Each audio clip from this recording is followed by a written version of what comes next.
Hello, welcome to the table. We are so thankful that you're here again with us on a Monday afternoon. You've taken a little bit of time out and we're so grateful. This is a place where you're going to hear relevant conversations for women who are leading people and leading projects and leading progress. So yes, you are in the right place. If you are a female, if you're a male and you're joining us, we say thank you for being really brave and being here with us. So stay, we want you here. I am with my colleagues and my friends. I have Maria Guy here. Hello, Maria. Hello. Norton. Hello, Amy. Hi. And Jessica Rimmer, who is in her car, and we're just glad she's here.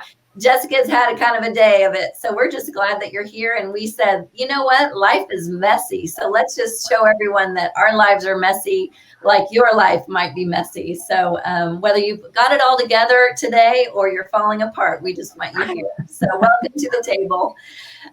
So Amy, will you start us off with just some fun, I don't know, girl talk? Absolutely. I'm so glad to be with some girls today. I don't know about you all, but man, I woke up this morning with my pulse racing. I was thinking about all the things that have to happen to go see family. Do we have COVID? Do we not? Have we had our tests? Have we quarantined? And like food is like the 10th thing on the list. And I was laughing to myself. I normally walk with a group of women every Monday and didn't do it today because I had so many other things to do. And I'm curious, Maria and Tracy and Jessica, when she comes back, are there things that are stressing you out this week? Oh, absolutely. I think there is stuff going on. My daughter goes to school out of state. So my husband and son left this morning to go pick her up and bring her back. And our state is kind of shut down. So this weekend, getting groceries, I had a moment of panic. And I thought, oh my gosh, I should have done this sooner. And so we split the list. My husband went to one store, I went to the other store to get, and it was fine. It really, I mean, we had to wait in line a little bit, but we got everything we needed. But it's just these moments of, oh my gosh, how could I let myself get to this point of, craziness? But it's been a year of that, really, to tell you the truth. Man, it has. It sure has. You know, as you're saying that, Maria, I have a little panic. You're going to think I'm crazy. I've not been to the grocery store yet. And you just reminded me that was sort of on my list. I'm now, in my defense, I'm not having a bunch of people over this year, but still, we should probably have some food. And it's probably getting empty at the store. So thank you. That's what I'll be doing on my way home from work today. I love it. Yeah. Oh my gosh. Can you hear us? I don't think Jessica still trying to come in. Oh, there she is. There she is. If you're hearing Amy's question about is there anything?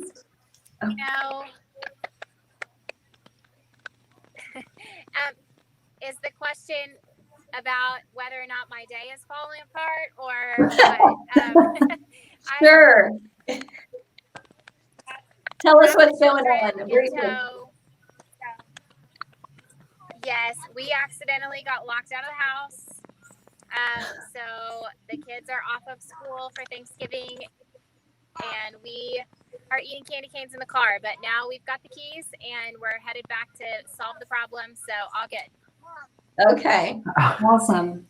This is Jessica Rimmer, our roving reporter, coming to you live from the car. Real life happening as we speak. This is awesome. Yeah. Well, it is awesome, Jessica. We're just glad you're here. And we missed Amy last week. We really needed her nurture perspective. And so we just want all of us here, and we want all of you who are watching here as well. So if your life is falling apart, it's okay. Some of ours are too today. And if not today, another day. So yes. We have a short, limited amount of time every Monday. And so Amy, would you just kind of set up what we're going to talk about today? Yes, and it's related to what we're talking about now. So COVID has been such a huge thing in all of our lives. Excuse me, I don't even know what to say except to call it a thing, the pandemic, the pressure, the uncertainty, all of this. And it's impacting women in leadership all over the place. So we really want to dedicate today to talking about what does COVID mean in our lives, whether you're working at home, navigating, sharing office space at home with your living room, with your family. If you've got kids that you're homeschooling, there are all these things that are coming on top of us along with our responsibility. So we just want to have a really impactful conversation about that today. And let's get to thinking out loud about what we want to do about it. So we don't feel like it's being done to us. What can we do about it? So part of that is just having a really good conversation about the true impact of what COVID is doing for women in leadership in all the various contexts. Sound like a good plan? Sounds good. Yeah. I think just to start us off, it's going to depend on what stage of life you're in, you know? I mean, honestly, I've told this on our live stream, but I'm in a stage of life where all of my kids are gone now. And so it's just my husband and myself. And so I don't have some of the stresses like Jessica Rimmer has right now. I don't have kids in car seats behind me anymore. And so I don't have those kinds of pressures. And so I'm just interested, Maria, in your stage of life and what's going on for you.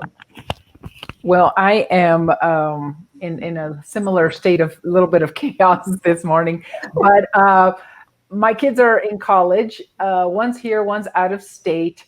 But I don't know what I would have done if I had little kids. I just admire the parents who are staying at home and are juggling. And that's one of the things that we want to talk about. But certainly officing out of the house and making all of that work with 3 adults that need internet access and are having meetings and all of those things. So we're juggling because we haven't been able to go back to offices. We're working out of the house. So that's our situation. How about you, Amy? I'm very similar. We've got an empty nest, and so my husband and I are both working from home, and one of our children is home temporarily. So we're definitely having to navigate how do we share and not have somebody yelling in the background when I'm on a live stream. So I did walk around and say, Mom's going to be doing a live stream. Please keep your door closed. So it's all these extra things that we have to do to navigate what Jessica's word, if she were on right now, she would be talking about collapsing boundaries. Everything's falling on top of each other. And it's definitely a challenge, I think. Mm-hmm. Absolutely. Yeah. There's a report out recently listing some of the biggest challenges during COVID, and they listed anxiety over layoffs and furloughs, burnout, mental health, childcare or homeschooling responsibilities, physical and mental health of loved ones, and financial insecurity. Those are serious things. And I think if I'm experiencing 3, you've got 4 of them. Someone else has, got all 6. Some people may be just dealing with 1 or 2 of them, but it has changed our world and the way we're doing. So I want to talk about how this is impacting women, specifically, whether you are a stay-at-home mom or in the C-suite. It has really changed a lot about how we are working and how we are collaborating. There's some good things that are coming out of it. I think, I think we have to see that silver lining. I think some of those barriers that people used to think people cannot be productive and work from home.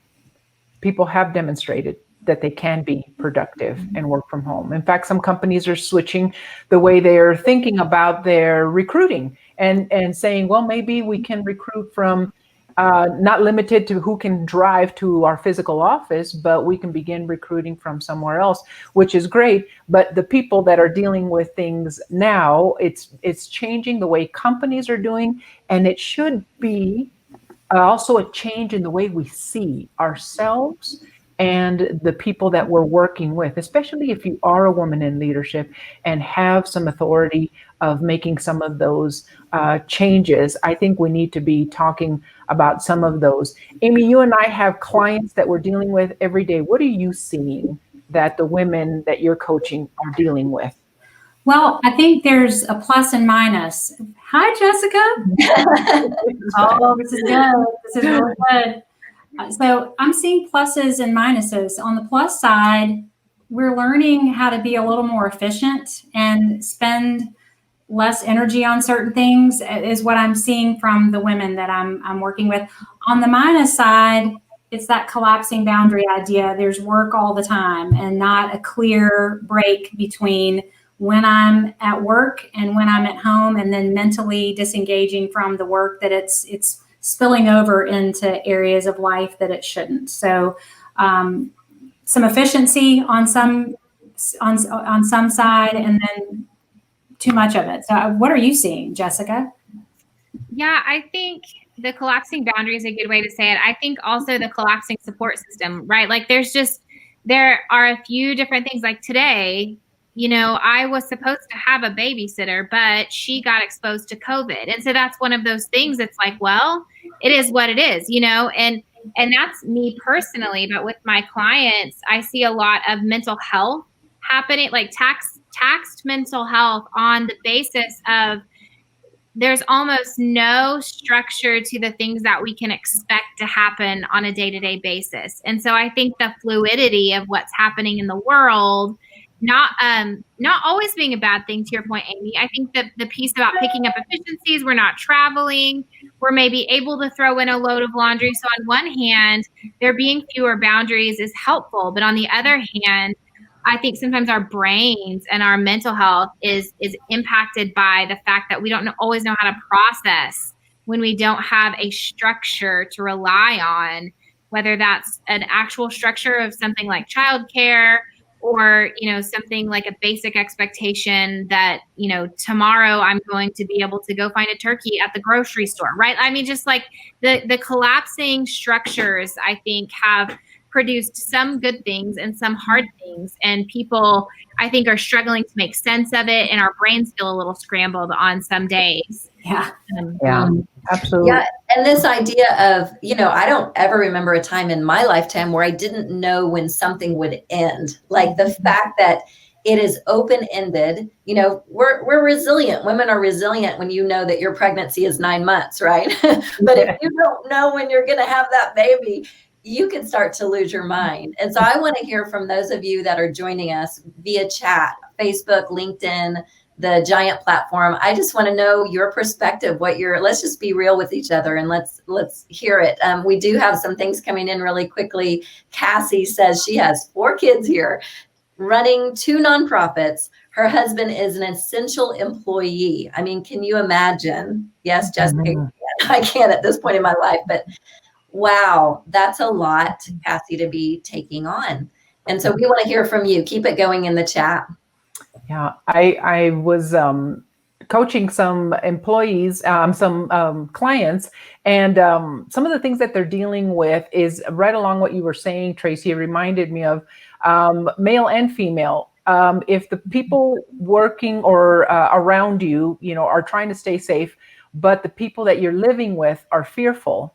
There's so much fear, right? And so there's a lot of tension in you coming home, because if you're an essential employee, like our listener just mentioned, and you have to go to work, there's that fear that you're bringing something back.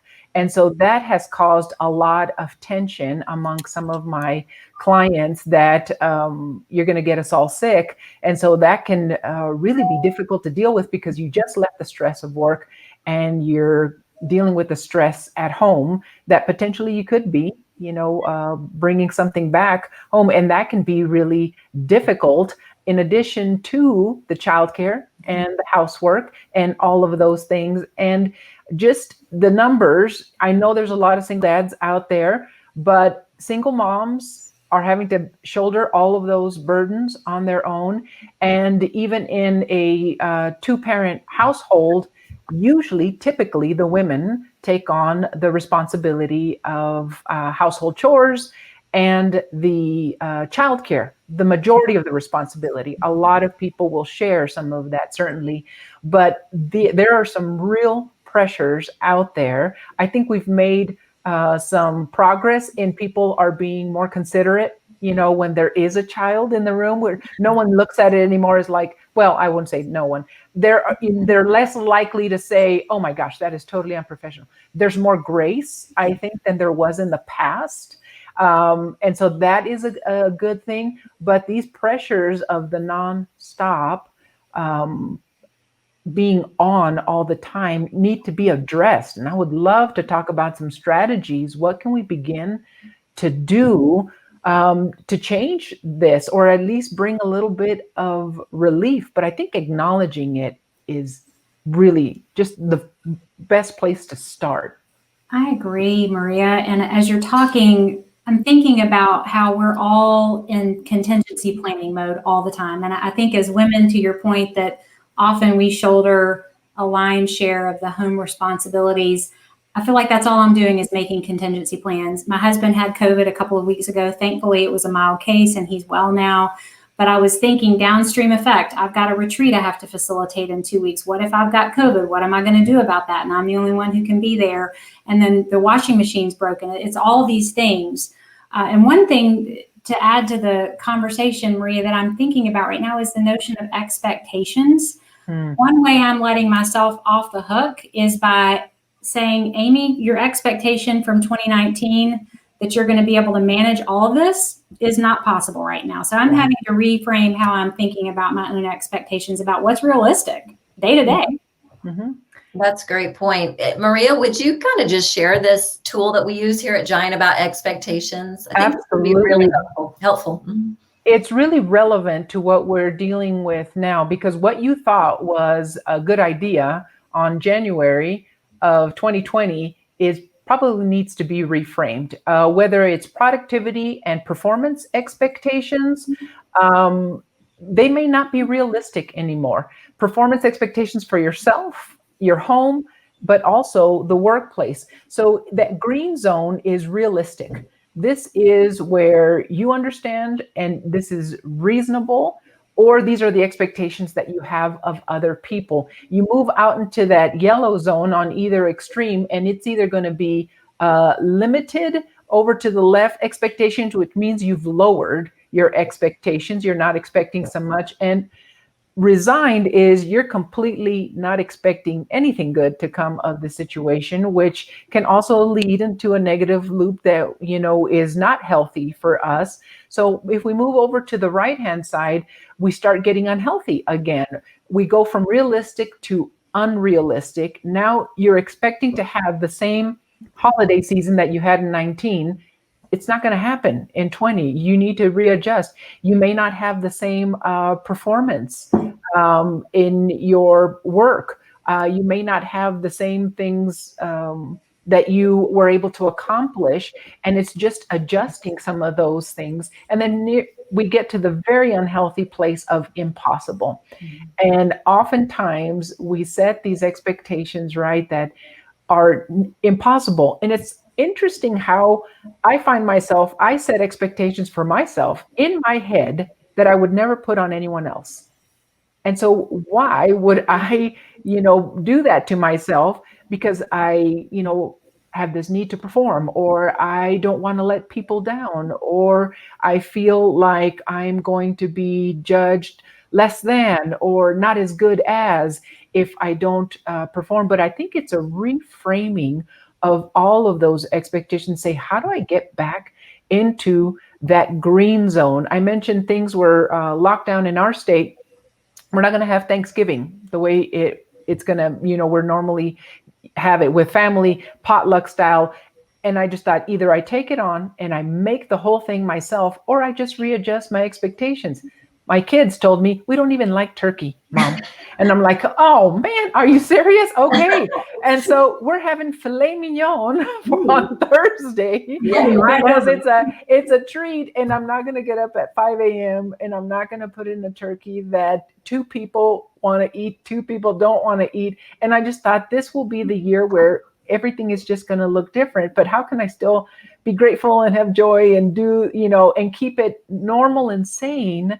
And that's just one meal. What about your work? What about the goals, for 2020 that you set, all of those? I think we need to look at all of those and say, what is realistic? What is reasonable for us to ask of ourselves, our family, and our employees and team members? That's so good. Yeah. So, go ahead, Jessica. Yeah, I was just going to say, I really appreciate that, because one of the things that I've been reading and seeing a lot of is just how essential. Yeah. Are you guys getting feedback? Not sure why. essential goals are. And I think that when COVID started at the beginning, people are like, throw out your goals. 2020 doesn't matter. And it's like, no. Actually, goals are essential. Goals help us move forward. And I think that where it meets up with the expectation scale is maybe the baseline for where we start is different. Maybe what we can achieve is different. And that's what keeps us in that realistic zone.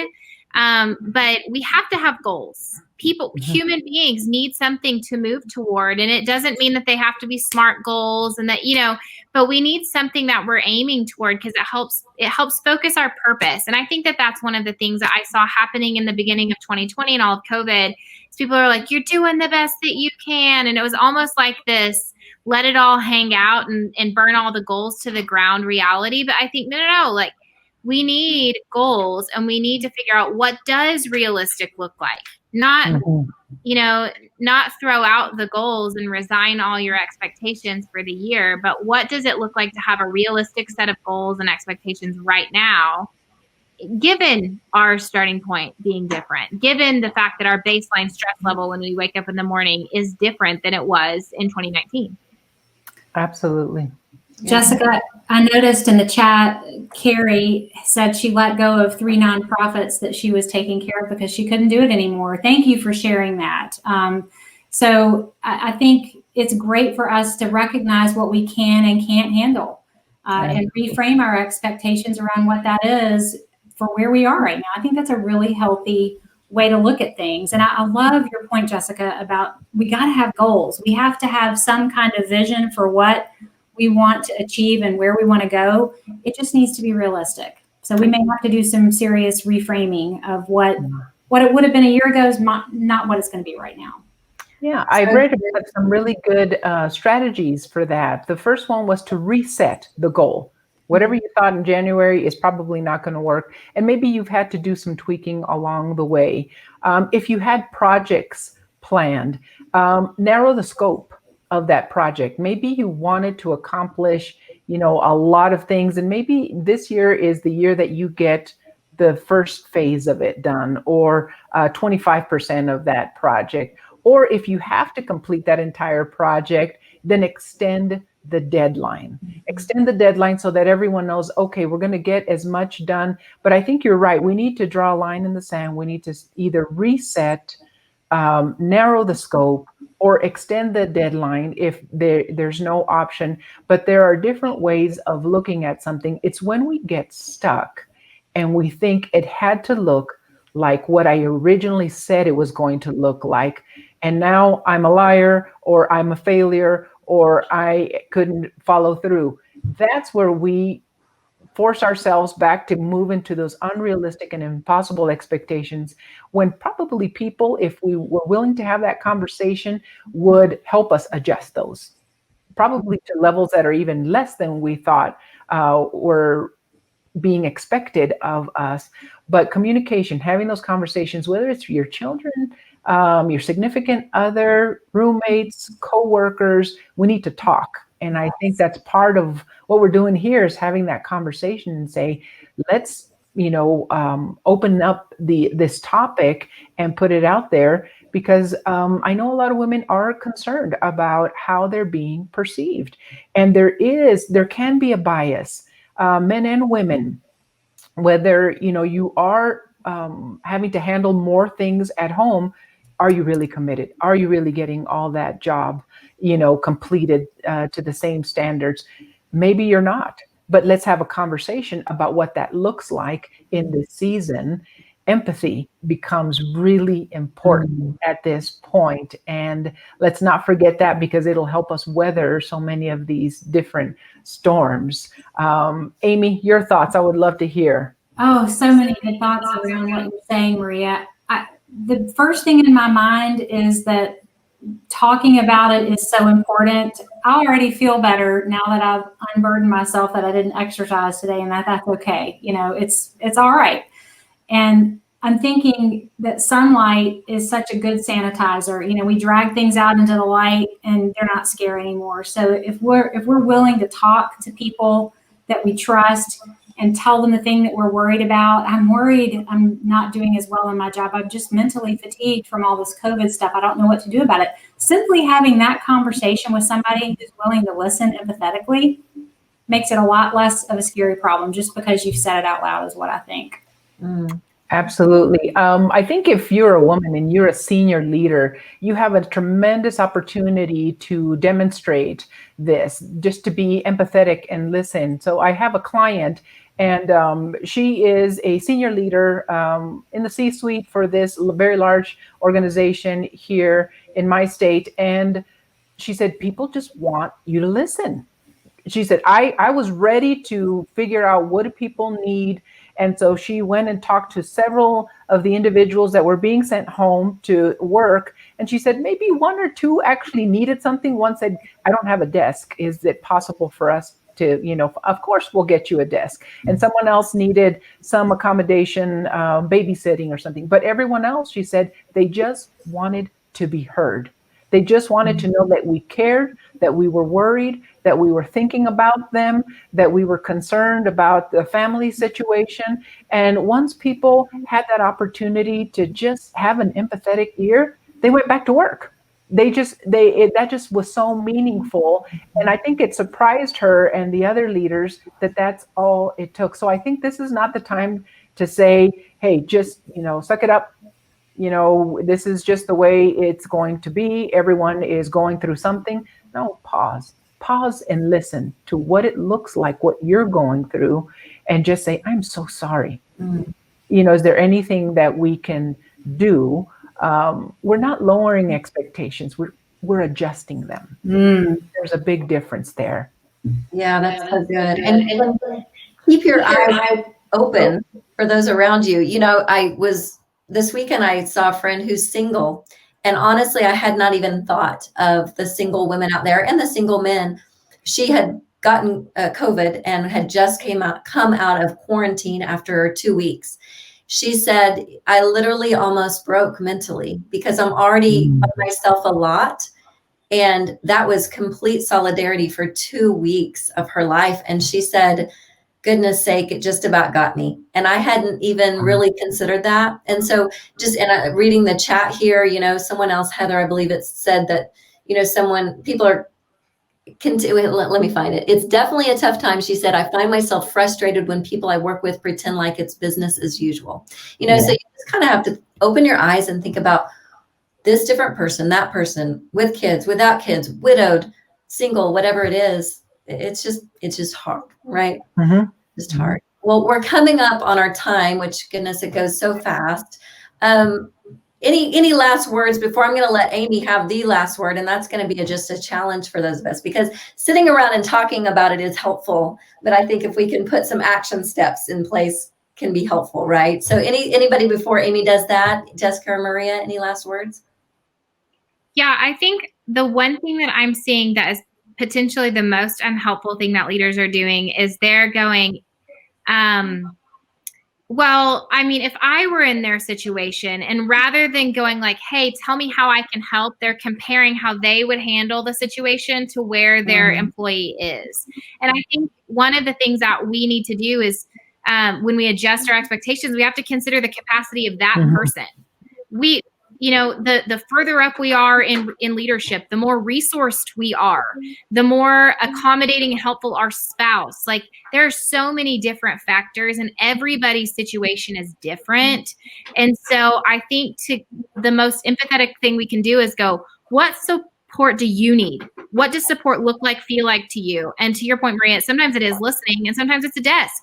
And so I think trying really hard not to play the comparison game, and what you would do if you were in that situation, I think allows us to lead from love instead of judgment.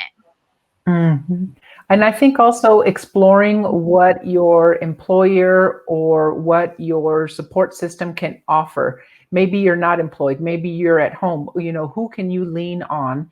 Or if you are employed, if your employer hasn't articulated yet how they are making accommodations, ask them to articulate that. If you're in leadership, make sure that you've articulated what is it that you're willing to do, that flexibility, support. A lot of organizations have mental help that employees don't take advantage of, right? Programs where you can go see someone and just have a conversation like this without any stigma. So I would recommend researching what support systems your organization offers, or if or your church, or just reach out, but do not isolate yourself, because that is very, very difficult to weather a storm that has gone for as long as this one has without talking to people. It's a great word, Maria. So Amy, give us a challenge. I love our challenges at the end of our live streams. So what can we be thinking about? Absolutely. I want to challenge all of us, the 4 of us here and all of you listening now or to the recording later, 2 E's for your challenge. I want you to take 2 minutes before you move into the next thing today. Grab a pen and a piece of paper, because when you write it down, it does something different in your brain. And I want you to write down, how are you going to reframe expectations of yourself this week, in the coming season? Write a couple things down. Where do you need to change, refocus, reframe your expectations? And then the second E is empathetic listening. Who do you need to listen to with empathy, with an ear to understand, not to critique or judge, but really to understand? So those are your 2 E challenges this week. And I'm going to take a minute to write on my paper right here too. So when we come back next week, we'd love to hear what came of your thought exercise here. That's great. Thank you, Amy. Great ones. We should do that together after the live stream is over. Well, thank you everyone for joining us. I know it's a weighty topic. Thank you for all the chats. In fact, I'm going to keep the chat open for probably 10 minutes after we end, or as long as I see people chatting. If you have more to say, we want to hear from you. If you have questions or comments, keep them coming. And we so appreciate each one of you for taking the time out. And we just do love you all. That's why we do this, is that we want to provide support to those of you out there, and just know that that's why we're doing this. So we hope you have a wonderful Thanksgiving season. If you're here in America and you're celebrating, I know some of you are from all parts of the world. So have a wonderful rest of your week. Thanks so much again for joining us. Bye, ladies.